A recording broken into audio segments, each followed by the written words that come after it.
Islamic groups are being investigated. It's November 20th, 2025, and these are your headlines.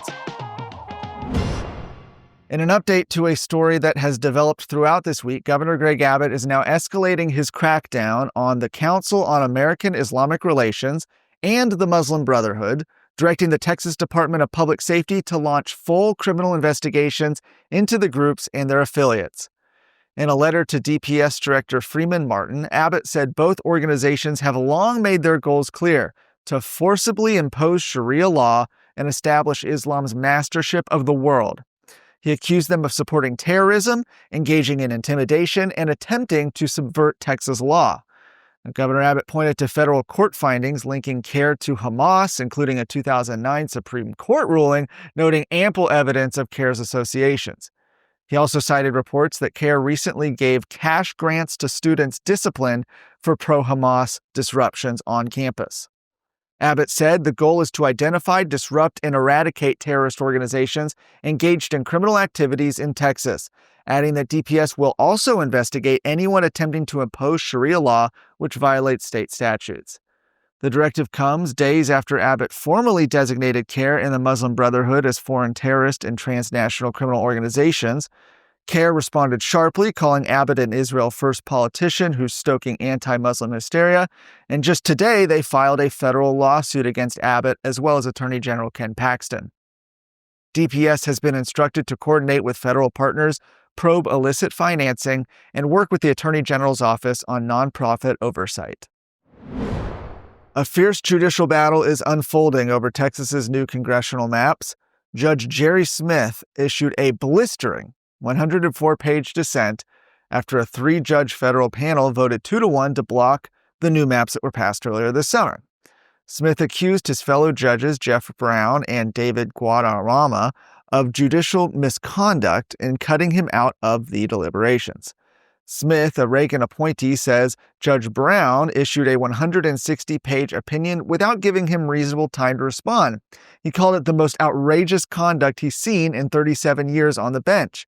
And according to Smith, Judge Brown refused to delay the injunction long enough for him to finish his dissent, saying, "We just don't have the time."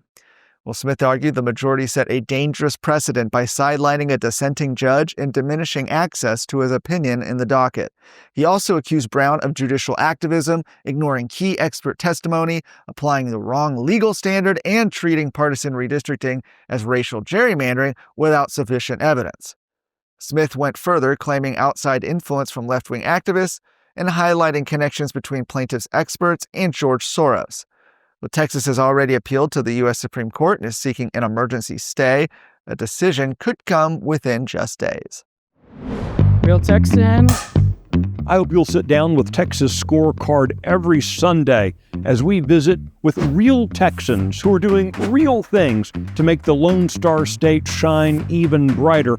We're going to be talking to activists and politicians, but we're also going to be talking with men and women who are shaping business in Texas and driving for a better culture.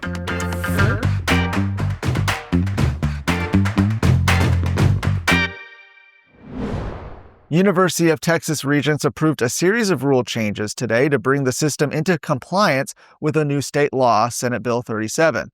That law clarifies that governing boards hold ultimate authority over university operations.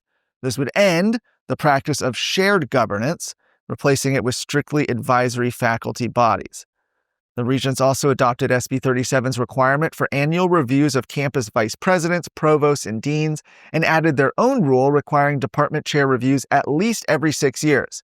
Beyond legal compliance, Regents approved the latest Regents Outstanding Teaching Award cohort and signed employment contracts for new Chancellor John Zerwas, new UT Austin President Jim Davis, and granting a raise to UT San Antonio President Taylor Amy. Wednesday's committee meetings included an update on UT Austin's School of Civic Leadership building project, still capped at $100 million. Protesters from Students for a Democratic Society briefly addressed the board, but remained peaceful.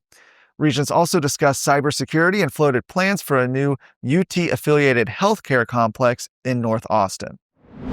For more of today's stories, go to TexasScorecard.com.